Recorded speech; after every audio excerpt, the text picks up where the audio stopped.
Krishnapur municipality పరిధిలో తెలంగాణ దివ్యాంగుల సంఘం రాష్ట్ర ప్రధాన కార్యదర్శి రవికుమార్ ఆధ్వర్యంలో ఏర్పాటు చేసిన విలేకరుల సమావేశంలో తెలంగాణ యువజన సంఘాల సమితి రాష్ట్ర ప్రధాన కార్యదర్శి మెట్టు శ్రీధర్ ముఖ్య అతిథిగా పాల్గొని మాట్లాడారు.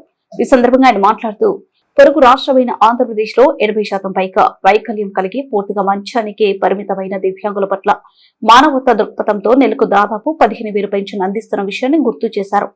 దేశంలోని అగ్రగామి ఆర్థిక వ్యవస్థ కలిగిన రాష్ట్రంగా తెలంగాణను పేర్కొంటున్న నేపథ్యంలో మన రాష్ట్రంలో కూడా అదే తరహాలో మంచానికి పరిమితమైన తీవ్ర వైకల్యం కలిగిన దివ్యాంగులకు నెలకు 15,000 పెన్షన్ అందించాలని డిమాండ్ చేశారు.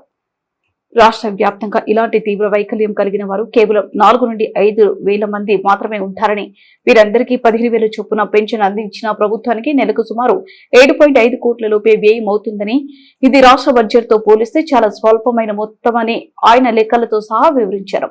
అన్ని అవయవాలు సక్రమంగా ఉన్న ప్రజాప్రతినిధులు, మంత్రులకు తమ వ్యక్తిగత అవసరాల కోసం పలువురు సహాయకులు అందుబాటులో ఉన్నప్పుడు పూర్తిగా మంచానికి పరిమితమైన దివ్యాంగుడికి ఒక కేర్ టేకర్ అవసరం ఎంతైనా ఉంటుంది.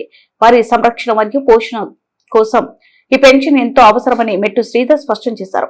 అలాగే రాష్ట్రంలో గత 2-3 సంవత్సరాల క్రితమే మరణించిన వ్యక్తుల పేర్లపై లేదా ఇతర అనర్హుల ఖాతాలో ఇంకా పెన్షన్ డబ్బులు జమ అవుతున్నాయని ఆయన ఆరోపించారు.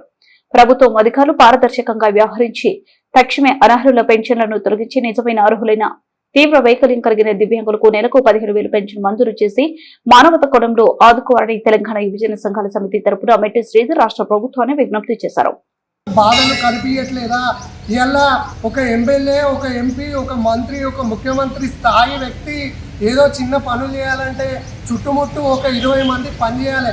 ఇలా ఒక ఎమ్మెల్యే బయటికి రావాలంటే ఒక డ్రైవర్ కారు డోర్ తీయాలి, ఒక డ్రైవర్ డ్రైవ్ చేయాలి, ఇంకొకరు టిఫిన్ అందియాలి, ఇంకొకరు ఒక బట్ట అందియాలి చేతులు తుడుచుకోనికి. మరి అన్ని హంగులు ఉండి అన్ని అవయవాలు బాగున్న ఈ మంత్రులకు, ముఖ్యమంత్రులకు, ఎమ్మెల్యేలకే ఒక 4 పనోళ్ళు ఉన్నప్పుడు కేవలం బెడ్కు మాత్రమే పరిమితమైనటువంటి ఇటువంటి దివ్యాంగులకు మరి ఒక పని చేసే వ్యక్తి, ఒక కేర్ టేకర్ ఉండాల్సిన అవసరం ఉందా లేదా అని చెప్పి నేను ప్రశ్నిస్తూ ఉన్నా.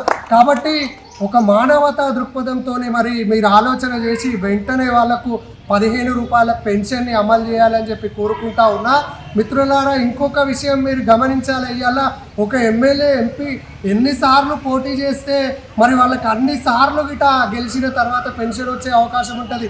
ఇవాళ 1 టర్ము, 2 టర్ములు, 5 టర్ములు, 6 టర్ములు గెలిస్తే 5-6 పెన్షన్లు ఇస్తున్నాం మరి ఈ దేశంలో. మరి 5-6 పెన్షన్లు అన్నీ బాగున్న ఆ వ్యక్తులకు ఇచ్చినప్పుడు మరి ఎటువంటి పరిస్థితులు బాలేని ఈ వ్యక్తులకు ఇవ్వడంలో ఏం తప్పు ఉంటుందని చెప్పి గిట నేను ఇలా ప్రశ్నిస్తూ ఉన్నా. ఇంకొక ముఖ్యమైన విషయం నా దృష్టికి వీళ్ళు తీసుకొచ్చింది ఏంటంటే, అనర్హులైనటువంటి వ్యక్తుల గిట విపరీతంగా పెన్షన్లు వస్తున్నాయి.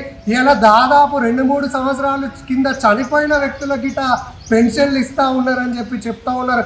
మరి ఇలా ప్రభుత్వంలో పారదర్శకత ఉంటుంది, మాది అన్నీ చూస్తామని చెప్పిన ఈ ప్రభుత్వాలు మరి ఎవరైతే వ్యక్తులు చనిపోయినారో వాళ్ళ అకౌంట్లలో మరి రెగ్యులర్గా పెన్షన్ వేస్తూ ఉన్నారు. నిజంగా ఎవరైతే అర్హులు ఉన్నారో వాళ్ళకి ఈ ప్రభుత్వం వచ్చిన నాటి నుండి గిట పెన్షన్ ఇచ్చే పరిస్థితి ఈ రోజు గిట లేదు. కాబట్టి మరి అనర్హులను ఏరివేసి అర్హులైన నిజమైన పెన్షన్దారుల గిట పెన్షన్ ఇచ్చి వాళ్ళని ఆదుకోవాల్సిన అవసరం ఉందని చెప్పి గిట నేను ఈ సభాముఖంగా వేడుకుంటూ, ఖచ్చితంగా మరి వీళ్ళ న్యాయమైన కోరికను ఈ ప్రభుత్వం పరిశీలించి 15,000 పెన్షన్ని వీళ్ళకు మంజూరు చేయాలని చెప్పి కోరుకుంటూ సెలవు తీసుకుంటాను. ధన్యవాదాలు.